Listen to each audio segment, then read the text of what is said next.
Will Canon release an update to the R5C in 2025?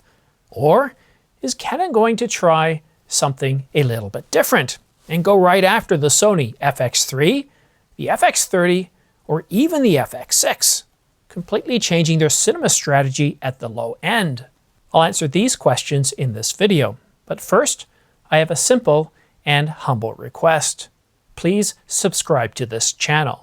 It doesn't cost you anything, helps this channel grow, and keeps you informed on the latest camera gear.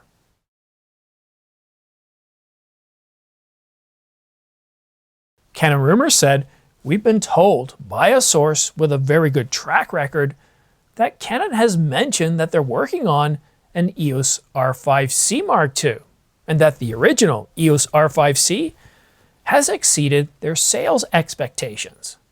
But that was in July of 2023, a year and a half ago, and news on the matter of the R5C Mark II has been all but silent, at least up until now. It looks like one of Canon's new cameras is going to be called the EOS RC. Details are quite limited at this time, but it does come from a source with an almost impeccable record. I know what you're thinking.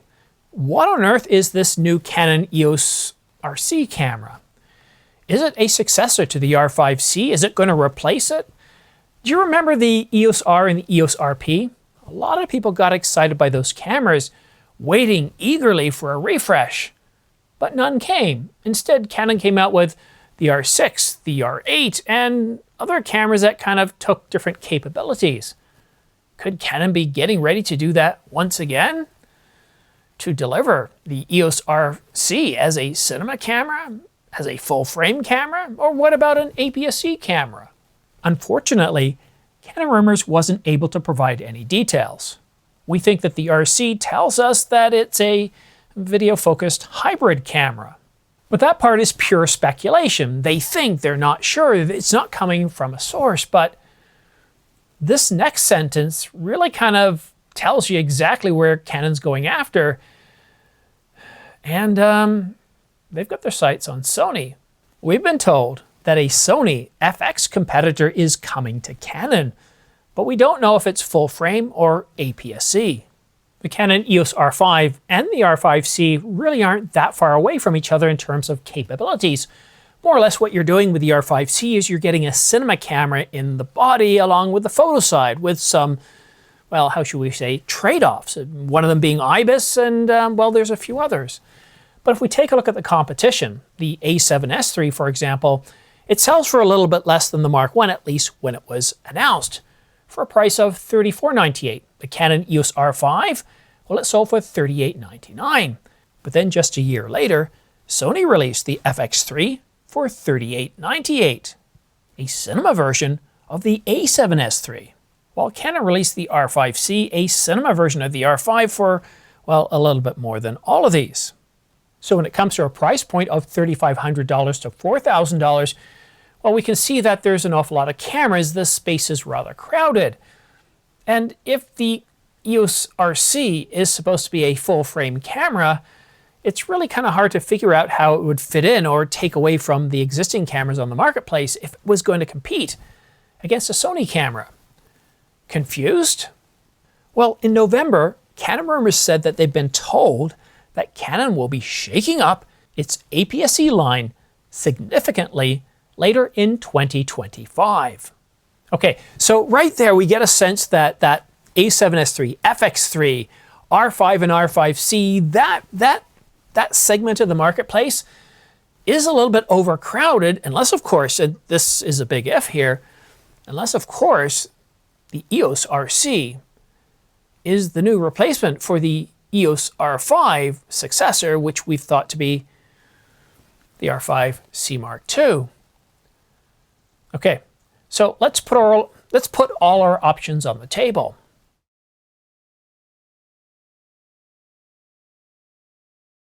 Well, the first choice, which seems to dovetail really nicely into those previous rumors that we'd get an R7C, and we didn't. We were told that project was canceled.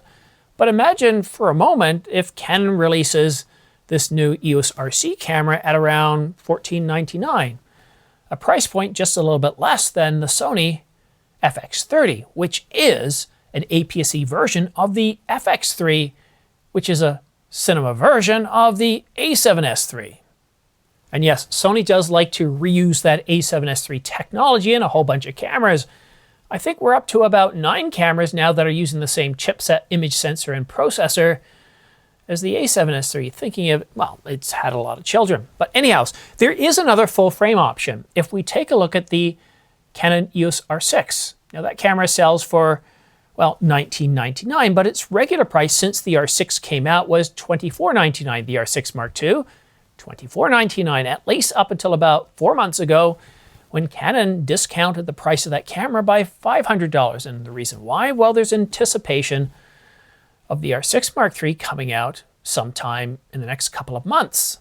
And what's interesting about this option is it puts the camera right smack dab in the middle in terms of pricing between the FX3 and the FX30.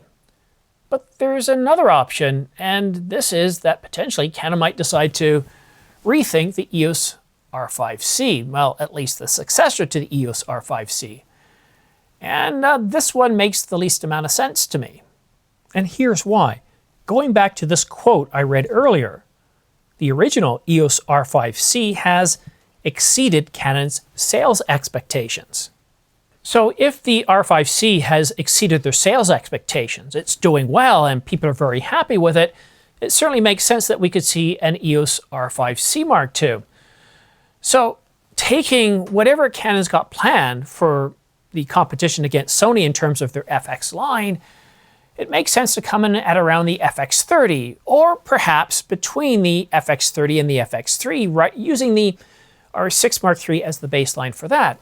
But there's another option that we haven't talked about yet, and that's where Canon could take a look and go a little higher, rethink their previous cameras like the C100, C200, C300, C500, C700, and tackle the higher end market, going after the FX30 and the FX9. And I know the C700 and C500 are much more expensive cameras, but what we're seeing is a bit of cannibalization of the cinema line. And with the acquisition of Red by Nikon, we're going to see some disruption there as well. I'm wondering if Canon is trying to get out in front of the competition and take a different approach. Canon rumors has already indicated that in 2025, Canon is going to rethink their APS-C line. Could they also rethink the cinema? Or is this Canon EOS RC part of that rethinking of their APS-C line? Because I think this makes an awful lot of sense. The R5 Mark II is an incredible camera, and with discounts right now, the Mark I of the R5, well, it's $28.99. Now, just a couple of weeks ago, it was $27.99, and they threw in a battery grip. So the R5 is already priced really, really low. So when you're looking at around, what, $28.99 all the way up to $42.99 between the R5 Mark II, the R5C, the A7S III, and the FX3, it's a very, very crowded place. But as we start to go down into the lineup, at least when it comes to Canon, there really aren't an awful lot of options in terms of cinema. Now, the R50 is a really good entry-level camera that kind of competes against the Sony ZV-1, some other cameras, but Sony has really crowded that marketplace up in terms of, well, I would say cinema cameras, but video-centric cameras, using that same Sony A7S III chipset. The ZV-E1, the ZV-E10, the ZV-E10 Mark II, the A7C, the A7C II, the A7CR, all the way from around $600 all the way up to $3,000.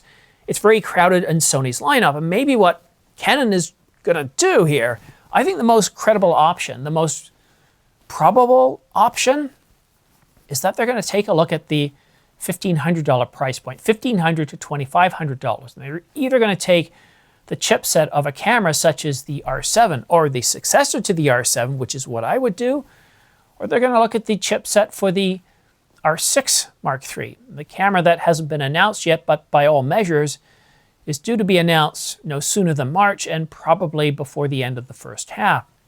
Again, we have a lot of really good sales on right now in the space. Now, I checked the FX3, the FX30, the A7S III, None of those are on sale, but when it comes to Canon, well, we got the R5 that's on sale, as I mentioned, $28.99, and the Canon EOS R5C. I mean, it's down to $33.99. Its release price was around $5,500. So $33.99, Canon does have a lot of really good options. But what I really like about what they've done with the R5 Mark II, when we're talking video-centric cameras here, this to me is enough to pay the top dollar. And it's getting Canon Log 2 with the new stacked sensor that delivers, well, 16 plus stops of dynamic range. Usable stops measured by industry experts indicate something around 13.5. And I can tell you just by using it, when I'm out there with waveforms and zebra set to 35, it is so easy to get the exposure right, to be able to see exactly what you're looking at in terms of exposure. And even when I'm shooting with freshly fallen snow, and if you're from the north, you get this. When you've got about 3 to 4 inches of fresh snow, it's blinding to look at, especially on a sunny day, because everything just looks bright white. So when I'm, and even in the cloud, you're still getting a lot of light, it can still be very blinding. And what I was doing is I was shooting a couple of scenes, I was getting some footage, and I adjusted the waveforms up to the point where the EVF, it looked like everything was clipped, that basically everything was white. But I trusted my instruments, I trusted the waveforms, and when I processed it in post, well, this is what I ended up with. And as you can see, things are far from blown away, and not only that, but the skin tones are nicely preserved, as is the color. So what do you think? 2025 could be an exciting year for Canon customers, a rethink of the APS-C line, a new EOS RC hybrid video camera that sits between $1,500 and $2,500. We've already got the R5 Mark II and the R1. We're waiting for some lenses as well there too. So I get a sense it's going to be an exciting year, and Sony's supposed to be announcing some new cameras too, a refresh of the a7S III. That will be interesting, because when the a7S III came out, it was announced, or sorry, it started shipping August the 20th of 2020. And since then, they've taken the same image sensor, processor, specifications, and put them in cameras all the way down to $1,000. Now, some of the capabilities were removed as you get down on price point, but essentially, they reused the camera many times over, some 7 to 9 times. I'm really excited. One thing too, if you are interested in taking advantage of any of the sales that I just talked about, the R5, the R5C, what else is on sale? Well, I just recently checked all the prices. When it comes to Canon, we still have a lot of really great sales on.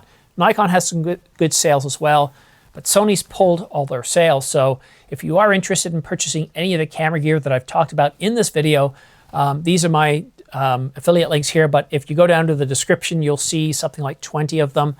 If you do use those, a big thank you, because literally it's what supports this channel, literally keeps the lights on, and it's very much appreciated, because I get anywhere from 2 to 5% back, and I couldn't do this without you. So thank you. I hope you're having a great start to the new year. Things are getting a little bit interesting, certainly here in Canada as well as the United States, and on many fronts. But on that note, I bid you adieu. Have yourself a very great day, a great night, and we'll see you again soon. Cheers. Bye-bye now.